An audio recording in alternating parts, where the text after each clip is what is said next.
Guys आपसे एक सवाल पूछूं, बॉलीवुड इंडस्ट्री में सबसे ज़्यादा डेंजर कैरेक्टर कौन सा है? कुछ लोग बोलेंगे सनी देओल इन गदर, कुछ लोग बोलेंगे एनिमल में रणवीर कपूर, बट गाइस मैं बोलूँगा अमिताभ बच्चन इन दीवार। हाय एवरीवन, स्वागत है आपको ओल्ड स्कूल के एक और नए एपिसोड में। आज हम बात करने वाले हैं 1975 की दीवार मूवी के बारे में। और गाइस इससे ज़्यादा मास मूवी मैंने कोई नहीं देखी है, टिल डेट नहीं देखी है। कितनी भी मैंने मूवी देखी हो, इससे ज़्यादा मास मूवी तो मैंने आज तक कोई देख ही नहीं पाया हूँ। तो गाइस इसकी स्टारकास्ट में थे अमिताभ बच्चन, शशि कपूर, परवीन बॉबी, नीतू सिंह, निरूपा रॉय, अजीत, और इसे डायरेक्ट किया था यश चोपड़ा ने। और कलेक्शन के हिसाब से ये मूवी उन दिनों ब्लॉकबस्टर साबित हुई थी। और गाइस इस मूवी में इतने फेमस डायलॉग्स हैं ना कि आप गिनती करते करते थक जाओगे। लेकिन इस मूवी में गानों की बहुत कमी है, क्योंकि इसकी ओरिजिनल स्क्रिप्ट में गाने तो डाले ही नहीं गए थे। इसकी स्क्रिप्ट में गानों के लिए कोई जगह ही नहीं थी, लेकिन ज़बरदस्ती इसमें 3 गाने डाले गए हैं, जिनमें से एक ही हिट हुआ है जो शशि कपूर और नीतू सिंह गाते हैं, कह दूँ तुम्हें या चुप रहूँ। वो गाना ही लोकप्रिय हुआ था और बाकी गाने इतने नहीं चले थे, क्योंकि इसकी स्क्रिप्ट में गानों के लिए जगह ही नहीं थी। ज़बरदस्ती गाने डाले गए थे, क्योंकि उन दिनों गानों के बिना मूवी रिलीज़ नहीं हुआ करती थी। गाइस फिल्म के बारे में मैं पूरा दिन बात कर सकता हूँ, तो चलिए बिना देर किए फिल्म की कहानी स्टार्ट करते हैं। तो गाइस कहानी है आनंद वर्मा की, जो कि एक बहुत ही ईमानदार वर्कर होता है और वो एक फैक्ट्री के वर्कर्स का लीडर भी होता है। वो हर जगह अपनी ईमानदारी के लिए बहुत फेमस था और उसके 2 बच्चे थे, एक तो रवि और दूसरा विजय, और उसकी पत्नी भी उसके साथ रहती थी। और इनका बहुत ही सुखी परिवार था। लेकिन लीडर होने के कारण फैक्ट्री के मालिक उससे बहुत चिढ़ते थे। एक बार वो बहुत बड़ी हड़ताल कर देता है और कहता है कि मजदूरों को उनके हक का पैसा मिलना चाहिए।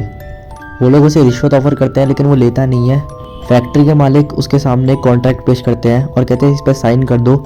उस कॉन्ट्रैक्ट के हिसाब से अब आनंद वर्मा सारे वर्कर्स की तरफ से एक वादा करेगा कि अगर अब वर्कर ने हड़ताल की तो वो सब जेल में होंगे, क्योंकि अब ये गैरकानूनी होगा।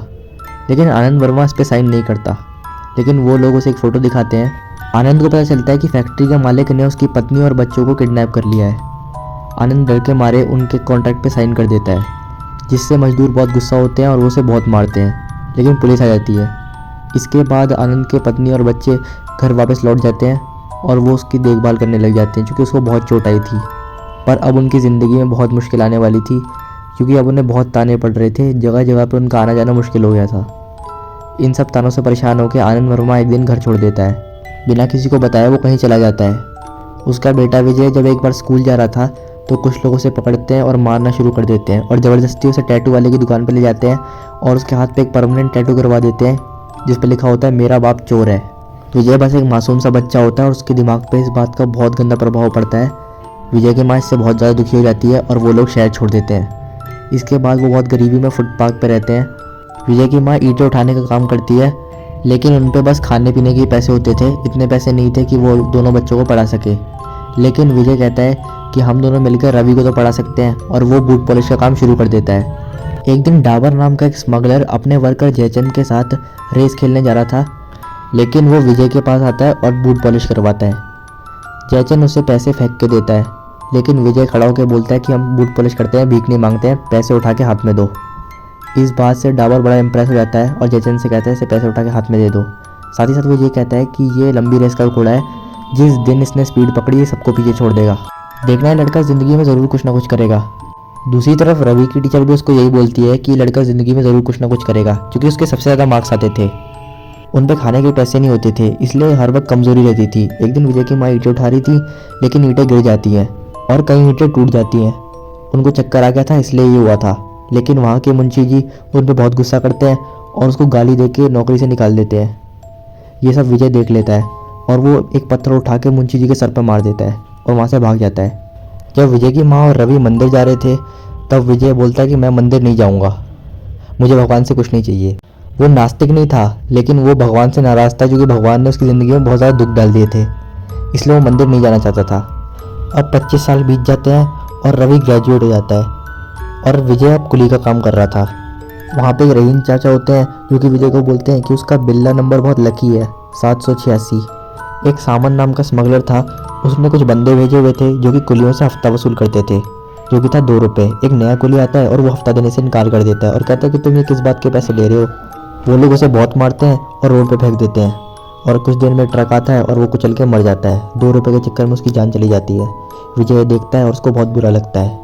रहीम चाचा चाय पीते वक्त कहते हैं कि हमने 25 बरस में कोई नहीं देखा जो इन कुलियों को हफ्ता देने से इनकार कर दे। लेकिन विजय कहता है जो 25 बरस में नहीं हुआ वो अब होगा। दूसरी तरफ हम रवि को देखते हैं जिसको कहीं भी नौकरी नहीं मिल रही थी। रवि की एक दोस्त थी वीरा, जो कि एसीपी ऑफिसर की बेटी थी।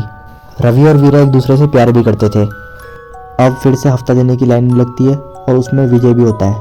पीटर का आदमी उससे हफ्ता मांगता है, लेकिन वो एक खींच के घूसा उसके मुंह पे मारता है और वो बेहोश हो जाता है। इसके बाद पीटर बहुत भड़क जाता है और सबसे कहता है कि विजय को मेरे पास लाओ। अब विजय चाय पी रहा था और रहीम चाचा आके बताता है कि पीटर के आदमी उसकी जान के पीछे पड़े हैं। विजय बाहर जाने की कोशिश करता है, लेकिन रहीम चाचा उसे रोक लेता है और कहता है कि बाहर से मत जाओ। तो विजय कहता है सड़क क्या पीटर के बाप की है रहीम चाचा? लेकिन रहीम चाचा उसे ज़बरदस्ती दूसरे रास्ते से भेज देता है। पीटर के आदमी उसे ढूंढ ढूंढ के थक जाते हैं, लेकिन वो कहीं भी नहीं मिलता और बाद में उन्हें पता चलता है कि वो उन्हीं के गोडाउन में बैठा हुआ है। और यहाँ पे मेरा फेवरेट सीन आता है। तुम लोग मुझे ढूंढ रहे हो और मैं तुम्हारा यहाँ इंतजार कर रहा हूँ। इसके बाद विजय वहाँ पे ताला लगा देता है और कहता है कि अब वो ताला उसकी जेब से चाबी निकालने के बाद ही खोलेगा। वो पीटर को चाबी दे देता है। इसके बाद उनकी खूब धुलाई करता है और ये एक्शन सीन तो सबसे बढ़िया है। पूरी बॉलीवुड इंडस्ट्री में ये सीन मुझे सबसे ज़्यादा बढ़िया लगता है। इस एक्शन सीन का मुकाबला कोई भी नहीं कर सकता। विजय पीटर को हराकर उसकी जेब से चाबी निकालता है और ताला खोल देता है, जिससे कि विजय का हर जगह नाम हो जाता है। विजय की माँ उसे डांटती है और कहती है कि वो लोग तुझे ढूंढ रहे थे तो तू चुपके से निकल नहीं सकता था। तो विजय कहता है कि तुम चाहते हो मैं भी मुँह छुपा के भाग जाता। विजय कहने का मतलब था कि वो अपने बाप जैसा नहीं बनना चाहता। रवि नौकरी पाने के लिए बहुत मेहनत करता है और कई जगह फॉर्म भी भरता है, लेकिन उसको नौकरी नहीं मिल रही थी। अब विजय जब सुबह काम पे जाता है तो डाबर उसे रोक लेता है और उसके सामने एक सौदा रखता है कि सावन बहुत बड़ा स्मगलर है और उसने मेरे लाखों का सोना लूटा है। सावन से भिड़ने का दम कोई नहीं रखता, लेकिन जब मैंने तुम्हारी कहानी सुनी कि तुमने सावन के बंदों को उन्हीं की गोडाउन में घुस के मारा, तो मुझे लगा कि तुम सावन से भिड़ने का दम रखते हो। मैं तुम्हारी हर ज़रूरत पूरी कर सकता हूँ, क्या तुम मेरे साथ काम करोगे?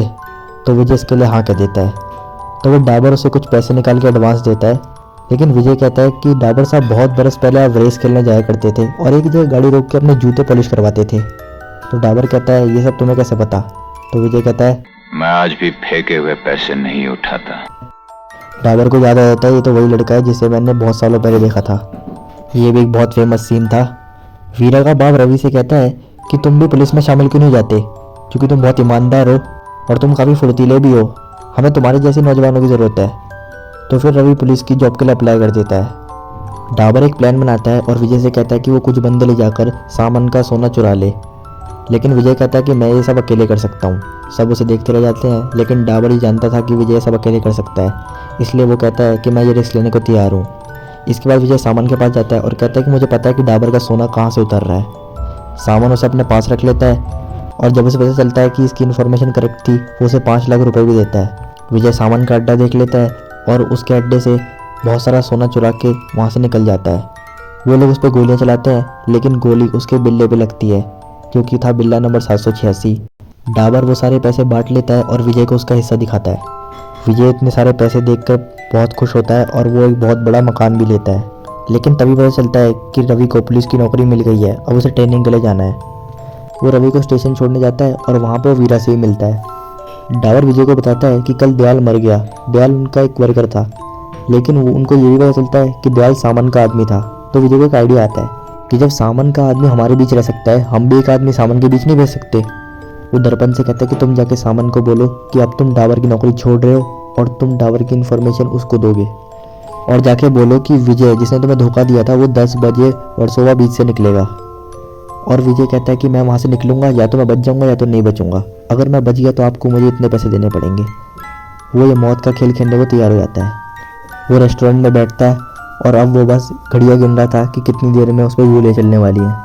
वहाँ पे उससे मिलती है अनीता। जब विजय बाहर निकलता है तो वो अपना बिल्ला भूल जाता है। अनीता उसे लौटाने जाती है, लेकिन तब तक उन पर गोलियाँ चल जाती है और बिल्ला उन्हें फिर से गोली से बचा देता है। क्योंकि नीचे गिर जाता है, विजय उसे उठाता है और उतने देर में गोली उसके ऊपर से निकल जाती है। इसके बाद वो अनीता को लेकर अपने घर चले जाता है। उसने 2 घर बनवाए थे, एक में वो अनीता के साथ रहता था और दूसरे में वो अपने माँ और रवि के साथ रहता था। जब वो वापस जाता है तो डाबर उससे कहता है कि अब तुम ही सारा काम संभाल रहे हो, इसलिए कुर्सी तुम्हारी है। डाबर उसे अपनी कुर्सी दे देता है। जयचंद देख के जल जाता है, क्योंकि बहुत सालों से था, लेकिन उसको तो ये कुर्सी नहीं मिली और कल का आया हुआ लड़का ये कुर्सी ले गया। जब जयचंद उसकी वजह पूछता है तो डाबर को कहता है कि 20 साल पहले एक बच्चे ने तुमसे कहा था कि पैसे उठा के हाथ में दो, तुम्हें याद है? तो जयचंद को वो घटना याद आ जाती है। तो डाबर कहता है कि ये वही बच्चा है और जयचंद बहुत ज़्यादा शॉक हो जाता है। रवि अब एक ऑफिसर बन चुका था और वो ईमानदारी से अपनी जॉब करता था, लेकिन इसी बीच उसे पता चलता है कि उसे एक स्मगलर को पकड़ना है। वो जब नाम पूछता है तो उसको पता चलता है विजय वर्मा एक स्मगलर है, लेकिन उसके खिलाफ कोई भी सबूत नहीं है। लेकिन सबको शक है कि यही वो स्मगलर है जो डाबर का साथ देता है। रवि वर्मा कहता है कि ये मेरा भाई है, मैं इसके खिलाफ नहीं ले सकता केस। तो फिर कमिश्नर उसे कहता है कि तुम एक दिन का टाइम ले लो, सोच लो और फिर मुझे कल बता देना। जब रवि रास्ते से जा रहा था तो उसे एक चोर दिखता है जो कि चोरी करके भाग रहा होता है। वो एक बच्चा होता है। रवि उस पर गोली चला देता है, लेकिन पता चलता है कि वो रोटियां चुरा के भाग रहा था, वो सिर्फ इसलिए क्योंकि उसके माँ बाप भूखे थे। जब वो उनके घर जाता है तो उसकी माँ उस पर भड़क जाती है, लेकिन उसके पिता कहते हैं कि चोरी हर हाल में चोरी है, चाहे 1 रुपये की हो चाहे 1 लाख की हो। तुमने बिल्कुल सही किया, मुझे तुमसे कोई शिकायत नहीं है। रवि सोचता है कि अगर ये अपने बेटे की गोली लगने पर भी अपना ईमान नहीं बदल सकते तो भला मैं ऐसा क्यों कर रहा हूँ, और वो विजय के खिलाफ केस लेने के लिए तैयार हो जाता है। अब हम देखते हैं विजय को, जो कि एक बहुत बड़ी बिल्डिंग खरीद रहा था। जो डीलर होता है वो विजय से कहता है कि अब तो ये सौदा हो गया, लेकिन मैं आपको बता दूं ये बिल्डिंग आप महंगी ले गए, अगर आप बोल देते तो मैं 1-2 लाख कम कर देता। आपको सौदा करना नहीं आता। लेकिन विजय कहता है कि सौदा करना तो आपको नहीं आता, अगर आप इसके 10 लाख और भी मांगते तो मैं दे देता। तो वो पूछता है ऐसा क्या है इस बिल्डिंग में। तो विजय कहता है कि आज से 20 साल पहले जब ये बिल्डिंग बन रही थी मेरी माँ ने यहाँ ईंटें उठाई थी, आज मैं अपनी माँ को ये बिल्डिंग तोहफा दे रहा हूँ। लेकिन जब वो घर आता है तब उसकी माँ और रवि बहुत दुखी थे, क्योंकि उसकी माँ को उसकी सच्चाई पता चल चुकी थी। रवि उसके सामने एक कॉन्ट्रैक्ट रखता है और वो कहता है कि तुम इस पर साइन कर दो, इसमें लिखा है कि तुम सरेंडर करते हो और तुम ये एक्सेप्ट करते हो कि तुम एक स्मगलर हो। विजय कहता है कि हमने कितनी गरीबी में दिन गुजारे हैं, इसके बाद भी तुम ये सोच सकते हो कि मेरे अंदर अब कोई ईमानदारी बची होगी। लेकिन रवि कहता है कि तुम साइन करते हो या नहीं। तो विजय कहता है कि हाँ मैं साइन करूँगा, लेकिन मैं सबसे पहले साइन नहीं करूँगा। और वो एक और आइकॉनिक डायलॉग कहता है, जाओ पहले उस आदमी का साइन लेकर आओ जिसने मेरे हाथ पे ये लिख दिया था। रवि वो घर छोड़ देता है और साथ ही साथ विजय की माँ भी उसको छोड़ के चली जाती है और कहती है कि मैं चोर के साथ नहीं रह सकती। विजय अब अकेला हो जाता है और बहुत दुखी भी हो जाता है। रवि के घर में उसकी माँ हंसती नहीं थी और एक जगह पड़ी रहती थी। रवि उससे कहता है कि अगर तुम विजय के पास जाना चाहती हो तो मैं तुम्हें खुद छोड़ के आऊँगा, मैं तुम्हें दुखी नहीं देख सकता। लेकिन उसकी माँ कहती है कि मैंने हमेशा विजय से ज़्यादा प्यार किया है, इसलिए मुझे कुछ दिन दुख तो ज़रूर रहेगा, लेकिन मैं एक चोर के साथ नहीं रह सकती। रवि को पता चलता है कि एक जगह पे डाबर बहुत सारा सोना ले जाकर एक्सपोर्ट करने वाला है, लेकिन रवि वहाँ पे पहुँच जाता है और सबसे मज़ेदार बात उसके पास पिस्तौल नहीं होती। बिना किसी हथियार के वो उन्हीं के हथियार छीन कर उन्हें अरेस्ट कर लेता है। डाबर को बहुत गुस्सा आता है और वो कहता है कि कौन है इंस्पेक्टर जिसने 1 महीने में हमारा इतना ज़्यादा नुकसान करा दिया है। जयचंद ये जानता था कि वो विजय का भाई है, इसलिए वो कहता है कि इस इंस्पेक्टर को मार डालो। लेकिन विजय उस पर बहुत गुस्सा करता है और कहता है कि वो मेरा भाई है, आइंदा उसके बारे में ऐसी बात कि तुम्हारी ज़ुबान खींच लूँगा। इसके बाद वो रवि को प्राइवेट में बात करने के लिए बुलाता है और कहता है कि तुम यहाँ से ट्रांसफ़र ले लो, मैं तुम्हें नौकरी छोड़ने को नहीं कह रहा, बस ट्रांसफ़र लेने को कह रहा हूँ। लेकिन रवि कहता है कि मेरे आदर्श मेरे उसूल इसकी आज्ञा नहीं देते कि मैं ऐसे डर के भाग जाऊँ। तो विजय कहता है कि क्या दिया है तुम्हारे उन उसूलों ने जिनके लिए तुम अपनी जान पे खेलने को तैयार हो। ये देखो, ये वही मैं हूँ, ये वही तुम हो, हम दोनों एक साथ इस फुटपाथ से उठे थे, लेकिन तुम कहाँ रह गए और मैं कहाँ गया। और ये तो शायद हिस्ट्री का सबसे ज़्यादा फेमस डायलॉग होगा। आज मेरे पास बिल्डिंगें हैं, प्रॉपर्टी है, बैंक बैलेंस है, बंगला है, गाड़ी है, क्या है तुम्हारे पास? मेरे पास माँ है। अब एक बहुत दुखद न्यूज़ आती है। रेलवे स्टेशन के किनारे एक बंदे की लाश मिली थी और उसकी इन्वेस्टिगेशन करने में पता लगता है कि ये लाश थी रवि और विजय के पिता आनंद की।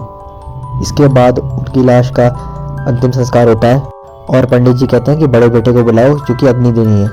तभी विजय आता है और अपने बाप की चिता को आग देता है और उसकी माँ रो रही थी, वो उनको सहारा देने जाता है, लेकिन उसकी माँ मुंह फेर लेती है, उससे बात नहीं करती। अनीता विजय के हाथ पे लिखा हुआ टैटू देखती है और बोलती है कि तुम इसे मिटा क्यों नहीं देते, अब तो तुम्हारे पास पैसा है, कोई प्लास्टिक सर्जरी करवा लो। लेकिन विजय बोलता है कि ये सिर्फ मेरे हाथ पे ही नहीं मेरे दिल पे भी लिखा हुआ है, उसको कौन मिटाएगा। रवि अपनी ड्यूटी बहुत ईमानदारी से करता है और वो बहुत बहादुर इंस्पेक्टर था। वो विजय के सारे साथियों को पकड़ लेता है, जयचंद और डावर भी पकड़ा जाता है। अब बचा था बस विजय, लेकिन विजय बहुत होशियार था, उसे पकड़ना इतना आसान नहीं था, उसने अपने खिलाफ कोई सबूत नहीं छोड़ा था। विजय की माँ का बीपी लो हो जाता है। विजय को जब ये पता चलता है कि वो हॉस्पिटल में एडमिट है तो वो उनके पास जाने की कोशिश करता है, लेकिन पुलिस का पहरा होता है इसलिए वो जा नहीं पाता। फिर वो मंदिर आता है और भगवान से बस ये मांगता है कि मेरी माँ को ठीक कर दो। और वो कहता है कि मैंने आज तक तुमसे कुछ नहीं मांगा, लेकिन आज मांगता हूँ मेरे कर्मों की सज़ा मेरे माँ को मत दो। विजय और अनीता जब ड्रिंक पी रहे थे तो अनीता ड्रिंक पीने से मना कर देती है। विजय पूछता है क्यों, तो अनीता कहती है मैं माँ बनने वाली हूँ। विजय बहुत खुश होता है और अपनी माँ को कॉल करके बताता है और कहता है कि तुम आशीर्वाद देने मुझे आओ और मैं सारे गलत काम छोड़ दूंगा और जैसा तुम कहोगे वैसा ही होगा। उसकी माँ कहती है मैं ज़रूर आऊँगी। अनीता माँ से मिलने के लिए रेडी हो जाती है, लेकिन उसी समय वहाँ पे सामान आ जाता है और कहता है विजय कहाँ है। अनीता नहीं बताती, तो वो लोग उसे बहुत बेरहमी से मार देते हैं। विजय अनीता के पास जाता है जब वो मरने वाली होती है। अनीता विजय के सामने अपना दम तोड़ देती है। विजय उससे ये भी नहीं पूछ पाता कि उसे किसने मारा है, लेकिन वहाँ पे एक सिगार पड़ा होता है। विजय समझ जाता है कि ये तो सामान का है। इसके बाद वो धीरे धीरे करके सामान के सारे आदमियों को मार डालता है और लास्ट में वो सामान के कमरे में घुसकर उसे बहुत बेरहमी से कूटता है और फिर ऊपर से नीचे फेंक देता है। इसके बाद रवि वहाँ पे आता है और विजय का पीछा करता है क्योंकि उसने खून किया था। विजय का बिल्ला गिर जाता है और वो उसे उठा भी नहीं पाता। फिर वो भागने लगता है और रवि उस पर गोली चला देता है, लेकिन गोली लगने के बाद भी वो किसी तरह मंदिर पहुँचता है क्योंकि उसकी माँ वहाँ पे पहुँचने वाली थी। वो अपनी माँ की गोदी में सर रखकर उसे बोलता है कि तुमसे दूर रहकर मुझे कभी नींद नहीं आई, मैं बहुत दुखी रहा और हमेशा अपने आप को कोसता रहा। और वो कहता है कि आज मैं तुम्हारी गोदी में सर रखकर हमेशा के लिए सो जाऊँगा। और फिर विजय मर जाता है। इसमें दिखाया है कि बुरे लोगों के साथ बुरा ही होता है। इसके बाद रवि को बहुत बड़ा मेडल मिलता है क्योंकि उसने स्मगलर्स की पूरी गैंग को पकड़ लिया था, लेकिन उसकी माँ और वो फिर भी उदास थे क्योंकि विजय उनकी ज़िंदगी से चला गया। और यहीं पर यह आइकॉनिक फिल्म ख़त्म हो जाती है। तो दोस्तों, आपको ये कहानी कैसी लगी मुझे कमेंट में ज़रूर बताएं। मिलते हैं अगले वीडियो में, तब तक के लिए जय श्री राम।